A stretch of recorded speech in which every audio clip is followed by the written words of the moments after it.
जय जगन्नाथ। जगन्नाथ पुरी दर्शन में आपका पुनः स्वागत है। जगन्नाथ मंदिर वीडियो श्रृंखला के इस एपिसोड में हम भगवान जगन्नाथ के एक अत्यंत करुणामय और शक्तिशाली स्वरूप पतित पावन के बारे में जानेंगे।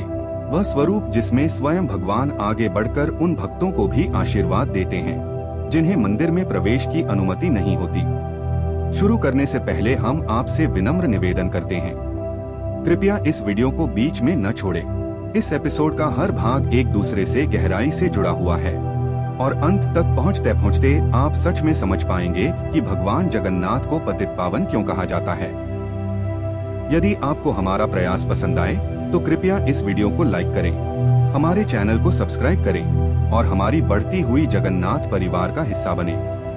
अब आइए इस पवित्र यात्रा की शुरुआत करें ताकि हम भगवान के इस करुणामय स्वरूप को सही मायने में समझ सकें। सबसे पहले आइए समझते हैं कि पतित पावन शब्द का वास्तविक अर्थ क्या है। पतित पावन शब्द दो ओडिया शब्दों से मिलकर बना है। पतित जिसका अर्थ है पापी और पावन जिसका अर्थ है पवित्र करने वाला। इन दोनों को मिलाकर पतित पावन का अर्थ होता है वह जो पापी को भी पवित्र कर दे। यह एक ही शब्द अपने भीतर बहुत गहरा संदेश समेटे हुए है। भगवान जगन्नाथ किसी को भी ठुकराते नहीं हैं, चाहे वह कोई भी क्यों न हो। लेकिन यह केवल एक शब्द या मान्यता भर नहीं है। इस पवित्र नाम के पीछे एक सच्ची ऐतिहासिक कथा छिपी हुई है। आइए इस पौराणिक कथा के बारे में जानते हैं।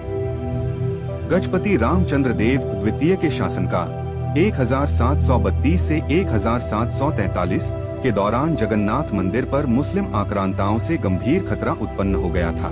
मंदिर को विनाश से बचाने के लिए विवश परिस्थितियों में राजा को एक मुस्लिम युवती से विवाह करना पड़ा।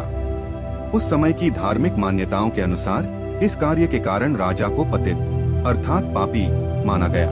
यद्यपि गजपति राजा को भगवान जगन्नाथ की पूजा करने का जन्म सिद्ध अधिकार था, फिर भी अब उन्हें मंदिर में प्रवेश की अनुमति नहीं दी गई। इस स्थिति ने मंदिर के पुजारियों के सामने एक गंभीर दुविधा उत्पन्न कर दी। प्राचीन मंदिर परंपराओं की रक्षा कैसे की जाए और साथ ही भगवान जगन्नाथ के प्रति राजा की अडिग भक्ति का सम्मान भी कैसे किया जाए। राजा की सच्ची श्रद्धा और भक्ति को समझते हुए मंदिर के पुजारियों ने एक करुणामय और दूरदर्शी निर्णय लिया।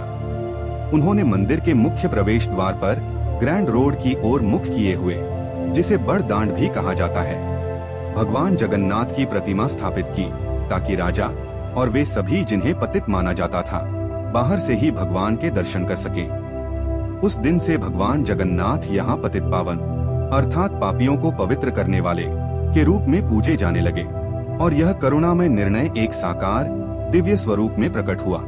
ऐसा स्वरूप जो आज भी मंदिर के प्रवेश द्वार पर विराजमान है। श्री जगन्नाथ मंदिर का सबसे महत्वपूर्ण प्रवेश द्वार सिंह द्वार है, जिसे पारंपरिक रूप से सिंह द्वार कहा जाता है। इसे पूर्व द्वार भी कहा जाता है क्योंकि यह पूर्व दिशा की ओर मुख किए हुए है। सिंह द्वार के प्रवेश मार्ग को सिंह द्वार गुमुत कहा जाता है। प्रवेश करते ही दाहिनी ओर की दीवार पर ऊंचे मंच पर पतित पावन जगन्नाथ की प्रतिमा स्थापित है। इस विशिष्ट स्वरूप में भगवान जगन्नाथ का केवल दिव्य मुख प्रकट होता है, शरीर नहीं।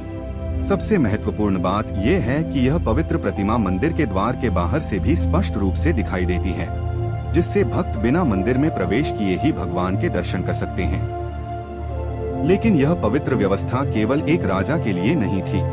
इसका उद्देश्य कहीं अधिक सार्वभौमिक और अत्यंत गहन अर्थ से जुड़ा हुआ है।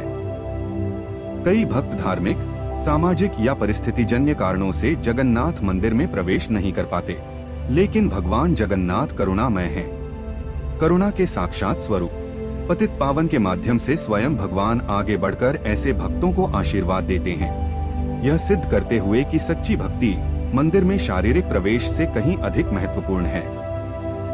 और भगवान की करुणा यहीं तक सीमित नहीं रहती, वह मंदिर के शिखर तक, उससे भी ऊंचाई तक पहुंचती है। केवल सिंह द्वार के प्रवेश पर स्थित पतित पावन की प्रतिमा ही नहीं, बल्कि जगन्नाथ मंदिर के शिखर पर नील चक्र पर फहराने वाला ध्वज भी पतित पावन बाना कहलाता है। स्थानीय ओडिया भाषा में बाना का अर्थ ध्वज होता है। जो भक्त मंदिर में प्रवेश नहीं कर सकते उनका विश्वास है कि दूर से इस पवित्र ध्वज के दर्शन करना भी स्वयं भगवान जगन्नाथ के दर्शन के समान है। पतित पावन की प्रतिमा, नील चक्र और पतित पावन ध्वज तीनों समान रूप से दिव्य हैं और भक्त के हृदय से पापों को दूर करने की समान शक्ति रखते हैं। पतित पावन हमें एक शाश्वत संदेश देता है। भगवान जगन्नाथ के लिए कोई भी अछूत नहीं है और न ही कोई उनकी कृपा से परे है। यदि आपके हृदय में सच्ची भक्ति है तो जगन्नाथ स्वयं आप तक पहुंचने का मार्ग बना देते हैं। यदि इस एपिसोड ने आपकी आत्मा को छुआ हो तो कृपया टिप्पणियों में जय जगन्नाथ लिखें। जगन्नाथ पुरी दर्शन को सब्सक्राइब करें, इस वीडियो को लाइक करें और इसे अपने सहभक्तों के साथ साझा करें। इस पवित्र यात्रा में हमारे साथ जुड़ने के लिए आपका धन्यवाद। जय जगन्नाथ, जय जगन्नाथ, जय जगन्नाथ।